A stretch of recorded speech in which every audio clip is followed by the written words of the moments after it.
ओम शांति। विश्व कल्याणकारी बनने के लिए मुख्य धारणाएं 11 जुलाई 71।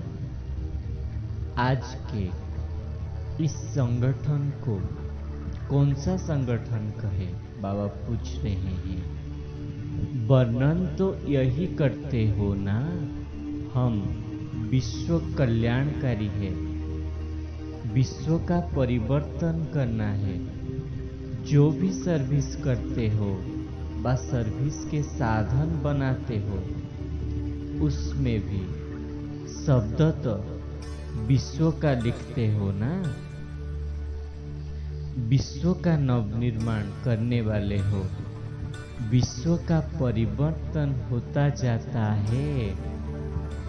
तो विश्व कल्याणकारी बनने के लिए मुख्य 2 धारणाएं आवश्यक है, जिससे हद में रहते भी बेहद का विश्व कल्याणकारी बन सकते हो।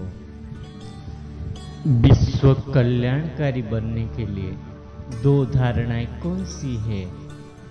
आप किन 2 धारणाओं के आधार पर विश्व के कल्याण का कर्तव्य कर रहे हो?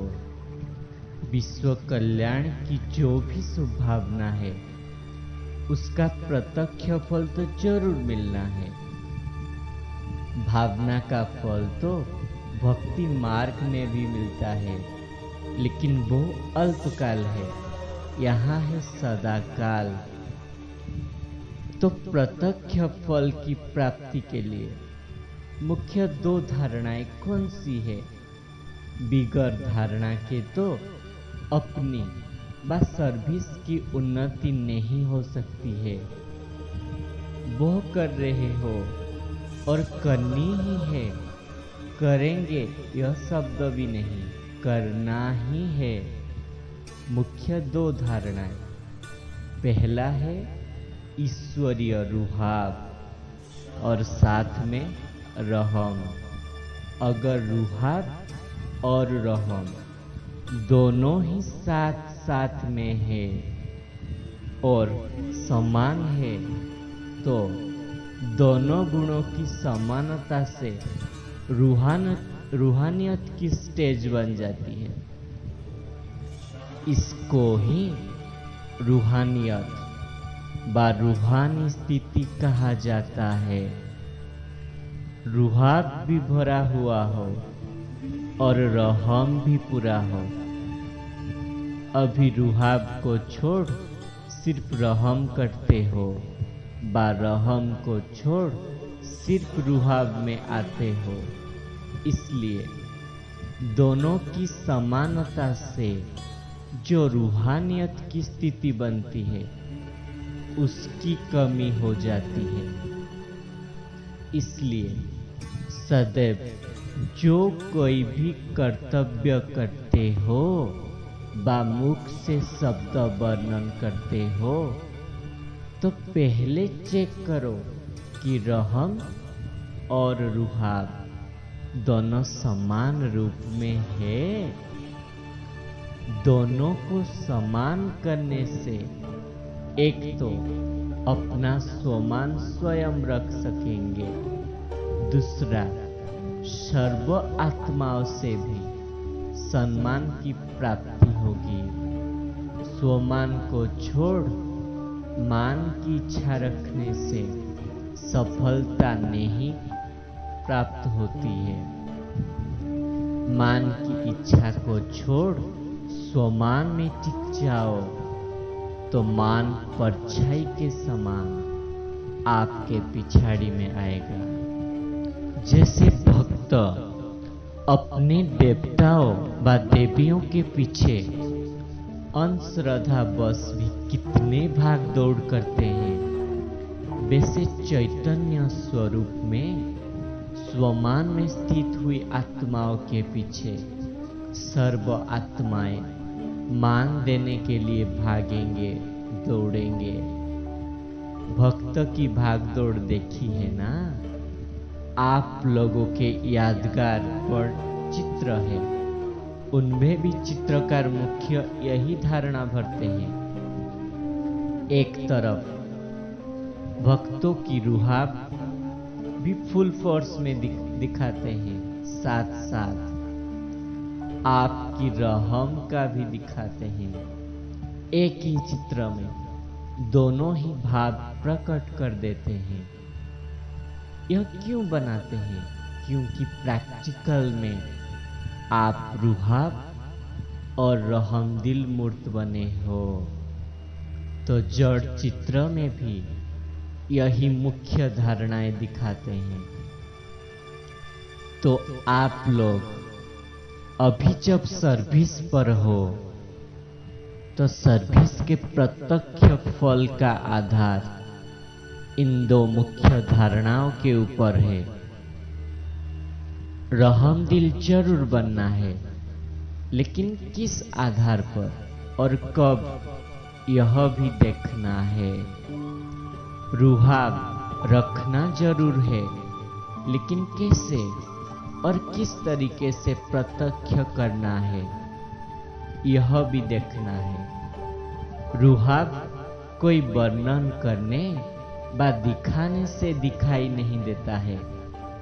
रुहाब नैन से, चैन से स्वयं ही अपना साक्षात्कार कराता है। अगर उसका वर्णन करते हो तो रुहाब बदलकर रौब में दिखाई देता है। तो रौब नहीं दिखाना है, रुहाब में रहना है। रौब को भी अहंकार व क्रोध की वंशावली कहेंगे, इसलिए रौब नहीं दिखाना है, लेकिन रुहाब में जरूर रहना है। जितना जितना रहमदिल के साथ रुहाब में रहेंगे, तो फिर रौब खत्म हो जाएगा। कोई कैसे भी आत्मा हो, रौब दिलाने वाले भी हो, तो रुहाब और रहमदिल बनने से रौब में कभी नहीं आएंगे।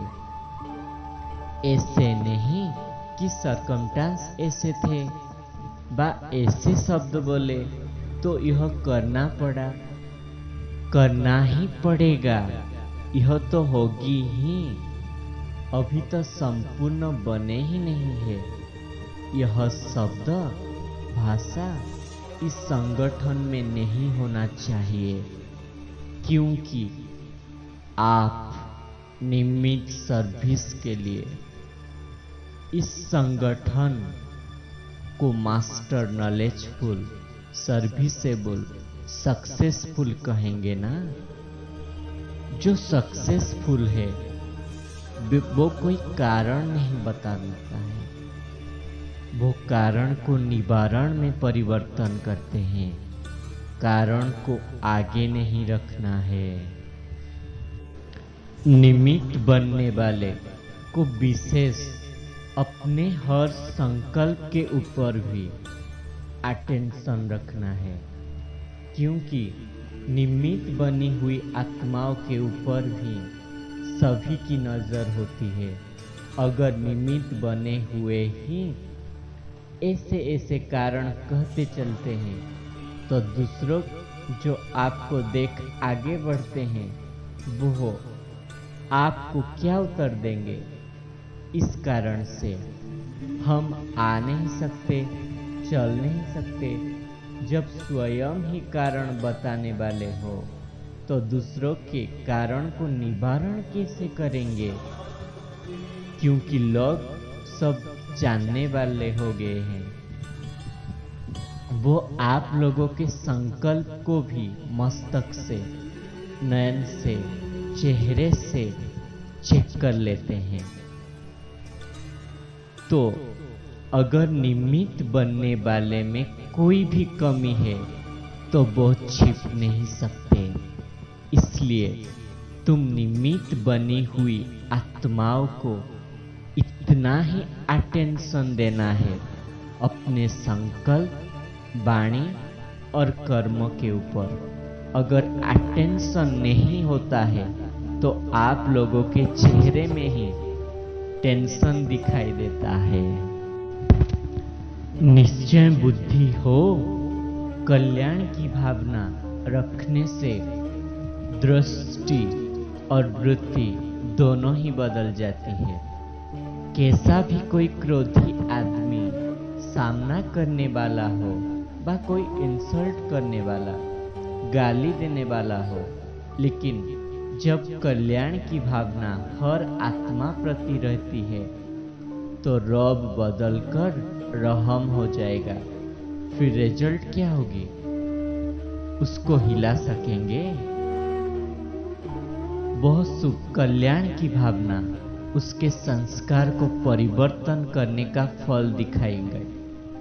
यह जरूर होता है, कोई बीज से प्रत्यक्ष फल निकलता है, कोई फौरन प्रत्यक्ष फल नहीं देता है, कुछ समय लगता है। इसमें अधीर नहीं होना है कि फल तो निकलता ही नहीं है। सभी फल फौरन नहीं मिलते। कोई कोई बीज फल तब देता है जब नेचुरल वर्षा होती है, पानी देने से नहीं निकलेगा। यह भी ड्रामा की नोंद है। अब अविनाशी बीज जो डाल रहे हो, कोई तो प्रत्यक्ष फल दिखाई देंगे, कोई फिर नेचुरल कैलामिटीज होगी। जब ड्रामा का सीन बदलने वाला होगा तब वो नेचुरल वायुमंडल, वातावरण, उस बीज का फल निकलेगा। विनाश तो होगा, यह तो गारंटी है। जब बीज ही अविनाशी है तो फल न निकले, यह हो ही नहीं सकता। लेकिन कोई नजदीक आते हैं, कोई पीछे आने वाले हैं, तो अभी आएंगे कैसे? वो फल भी पीछे देंगे। इसलिए कभी भी सर्विस करते यह नहीं देखना व यह नहीं सोचना कि जो किया वो कोई व्यर्थ गया। नंबर बार समय प्रमाण फल दिखाई देते जाएंगे। तो अब चेक करो कि हर संकल्प से पद्मों की कमाई जमा की, हर वचन से, हर कर्म से, हर कदम से पदम की कमाई जमा की। नहीं तो यह कहावत किस लिए है? हर कदम में पदम है। एक संकल्प भी बिना कमाई के नहीं होना चाहिए। अब तो ऐसा अटेंशन रखने का समय है, एक कदम भी बिना पदम की कमाई के न हो। आपके नॉलेज की स्थिति के दर्पण से अपने स्वरूप का साक्षात्कार कराने वाले दर्पण आप हो। तो जितना दर्पण पावरफुल बनता जाएगा उतना साक्षात्कार स्पष्ट होगा, तो उसकी स्मृति पावरफुल रहेगी। तो ऐसा दर्पण हर एक हो जो सामने कोई भी आए तो अपना साक्षात्कार ऐसा स्पष्ट करो जो वह स्मृति उसकी कभी न भूले। जैसे अपनी देह का साक्षात्कार होने बाद भूलते हैं, जब देह अविनाशी स्मृति में रहते हैं तो यह ऐसा साक्षात्कार कराओ जो वह स्मृति कभी भूले नहीं। पावरफुल दर्पण बनने के लिए मुख्य धारणाएं कौन सी है? जितना जितना अर्पणमय होगा उतना ही दर्पण पावरफुल होगा। लेकिन जो संकल्प भी करते हो, कदम उठाते हो, वो पहले बाप के आगे अर्पण करो। जैसे भोग लगाते हो तो बाप के आगे अर्पण करते हो ना, उसमें शक्ति भर जाती है। तो यह भी ऐसे हर संकल्प, हर कदम बाप के आगे अर्पण करो। जो किया, जो सच्चा, बाप की याद, बाप के कर्तव्य की याद, जितना अर्पणमय के संस्कार उतना पावरफुल दर्पण। हर संकल्प निमित्त बनकर करेंगे तो निमित्त बनना अर्थात अर्पण। जितना संस्कारों में, संकल्प में झुकेंगे उतना विश्व आपके आगे झुकेगी।